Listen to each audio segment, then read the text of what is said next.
안식일에 베데스다 연못에 있는 병자를 고치시고 그 병자는 예수님의 명령에 따라 바로 일어나서 자리를 들고 걸어갔어요. 근데 그 걸어가는 38년이나 된 병자를 보고 유대인들이 이 병 나은 사람에게 이렇게 말합니다. 안식일인데 네가 감히 자리를 들고 가냐? 야, 이건 옳지 않아. 이렇게 말을 한다는 거예요.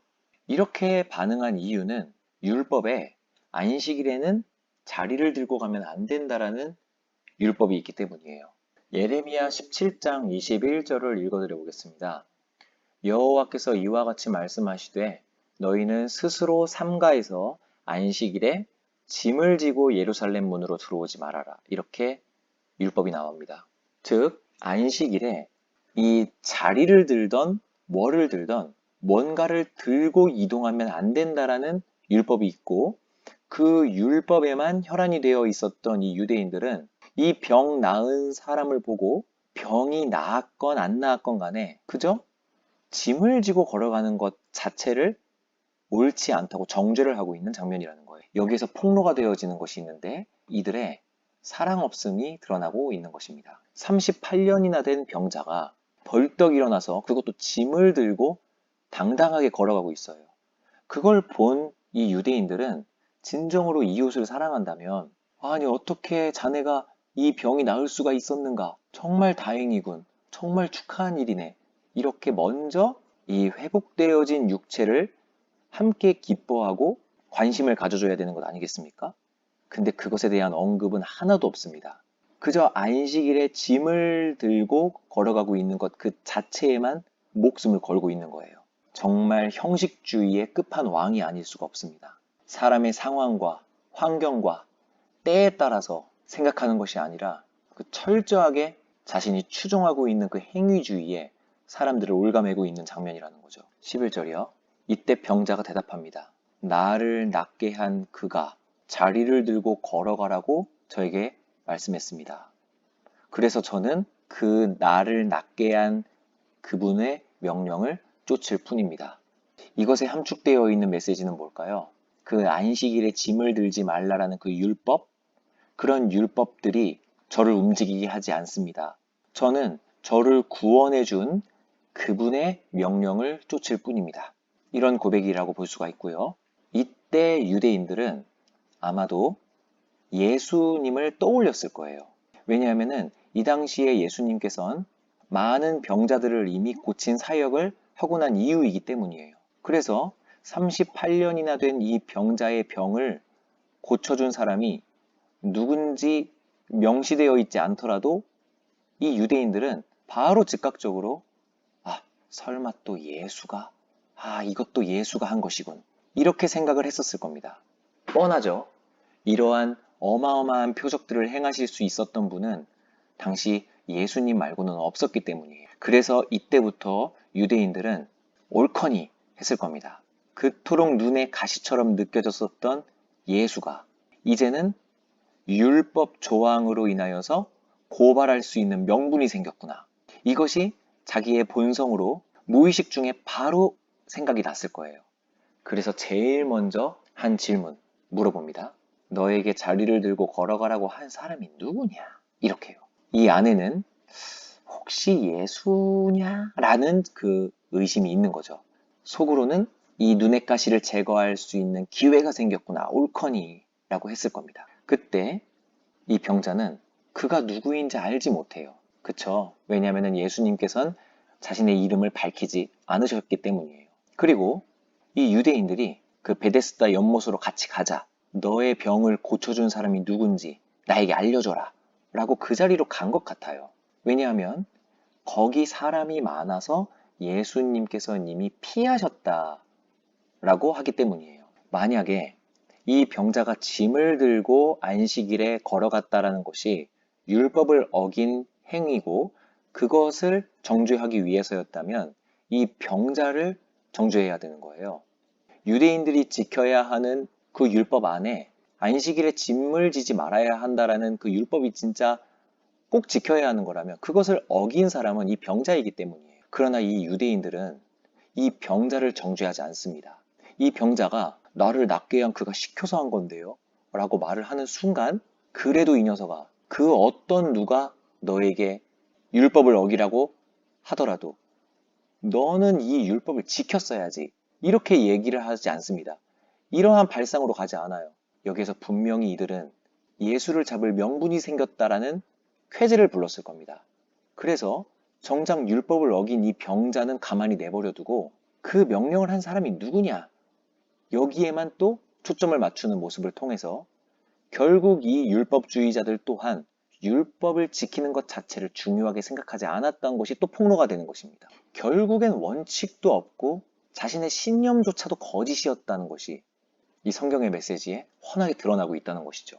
그리고 14절입니다. 그 후에 예수께서 성전에서 그 사람을 만나요. 그럼 이 병자는 병고침을 받은 이후 어디에 왔다라는 거냐 하면 성전에 왔다라는 것입니다. 예배자의 모습으로서 걸어가고 있는 모습이라는 거죠. 여기에서 아더핑크 목사님은 오늘날 그리스도의 은혜를 입은 초신자들이 교회에 나와 예배를 드리면서 점점 예수님을 알아가고 그분을 인격적으로 만나는 장면을 떠올리게 한다고 가르쳐 주세요. 예수님의 근거 없이 값없이 주시는 그 은혜를 힘입은 우리 신자들이 초신자의 모습으로 성경을 잘 알지 못하는 모습으로 하나님을 섬기겠답시고 나옵니다. 그러면서 점점 예수 그리스도를 만나고 그분을 알아가는 것. 처음에는 누군지 알지 못하죠. 그러나 성전에서 이제는 예수님이라는 것을 알게 되는 장면입니다. 그걸 통해 아더핑크 목사님이 이렇게 말씀하신다는 거예요. 그리고 예수님께서는 네가 나았으니 더 심한 것이 생기지 않게 다시는 죄를 범하지 말라라고요. 여기에서 성화의 길로 걸어가라 라는 이 앞선 걸어가라 라는 것의 목적지, 죄를 짓지 않는 삶으로 걸어가라 라는 가르침을 여기서 받게 되는 것입니다. 아더핑크 목사님은 이 부분을 앞선 이야기에 더 나아가서 은혜를 입은 성도들이 교회에 나와 거룩한 삶, 바로 성화의 삶을 살도록 말씀을 통하여 가르침을 받는 것을 상기시킨다라고 또 소개해 주세요. 그리고 다시 본문으로 돌아오면요. 이 병고침을 받은 사람이요. 유대인들에게 갑니다. 그리고 저를 고쳐주신 분은 예수님이셨습니다. 라고 말을 해요. 이것의 전제는 뭐냐 하면 유대인들이 너에게 병고침을 준 자가 누구냐, 그리고 너에게 자리를 들고 일어나라라고 한 그 사람이 누구냐 라고 물었을 때 이 사람은 그 사람이 누군지 모릅니다 라고 이야기를 했죠. 그리고 연못가에 가서 누구냐, 나에게 알려줘라 라고 했는데 예수님께서는 이미 그곳에서 피하셨기 때문에 이미 이곳에 없으십니다 라고 했겠죠. 그 다음 분명히 유대인들은 이 고침받은 자에게 꼭 알아와라, 알게 되면 나에게 그 사람이 누군지 알려줘라 라고 하고 떠났을 거예요. 그러니 성전에서 예수님이라는 것을 알게 된 그 순간 유대인들에게 직접 가서 자기를 고친 이는 예수님이라고 알려주게 되는 것이겠죠. 그리고 16절에 옳다구나 하고 안식일에 이러한 일을 행하신다 하여 유대인들이 예수를 박해하게 된 시작이 된다는 것입니다. 그럼 이러한 일이라는 것은 뭘까요? 첫 번째로는 병자들을 고치는 일을 했다는 것입니다. 이웃의 아픈 몸을 고쳐줬다라는 것이 안식일을 범한 일이라는 거예요. 일. 그리고 두 번째, 자리를 들고 걸어가라. 즉 짐을 지우게 했다. 율법을 어기도록 권장했다. 이 일을 행한다 하여 예수를 박해하게 된 계기로 삼았다는 것이죠. 그리고서는 16절부터 17절까지의 생략되어 있는 일이 있는데요. 바로 이동하는 것입니다. 그게 뭐냐 하면 이 예수님이 이러한 일을 행한다라는 것을 이 유대인들이 이 고침받은 병자의 증언을 통하여 확신하게 되었죠. 그래서 이 유대인들은 예수님에게 직접 가요. 가서 너 예수, 너 이러한 일을 했다며? 너 안식일인데 병자를 고쳤다며? 이렇게 정죄를 하러 예수님 앞으로 이동을 했다는 것입니다. 정말 적극적이죠? 적극적인 정죄가 아닐 수가 없어요. 그랬더니 17절에 예수님께서는 이 찾아온 유대인들에게 말씀을 해주시는 장면이 되는 겁니다. 그래서 이 17절 하반부부터 요한복음 5장 전체의 내용이 이 유대인들에게 하시는 예수님의 말씀이십니다. 그럼 다시 한번 말씀드리면, 먼저 그들이 예수님께로 와서 야, 너 예수, 너 안식일에 일했다며. 너 그거 율법을 어긴다라는 거 알아? 몰라. 분명히 우리 율법에는 안식일엔 일하지 말라고 했어. 왜냐하면 아버지께선 안식일에 쉬었잖아. 근데 네가 뭔데 안식일에 우리의 하나님도 쉬셨는데 네가 뭐라고 일을 하느냐? 이렇게 고발을 했을 겁니다. 그때 예수님께서는 아니다.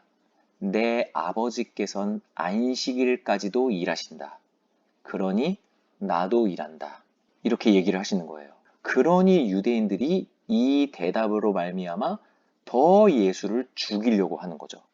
진작부터 죽이고 싶었는데 말입니다. 그럼 이 유대인들의 발상의 근거가 되는 구절을 잠시 소개시켜 드려 보겠습니다. 출애굽기 31장 17절에 보면요. 모세가 이 안식일에 대해서 이렇게 설명을 해줍니다.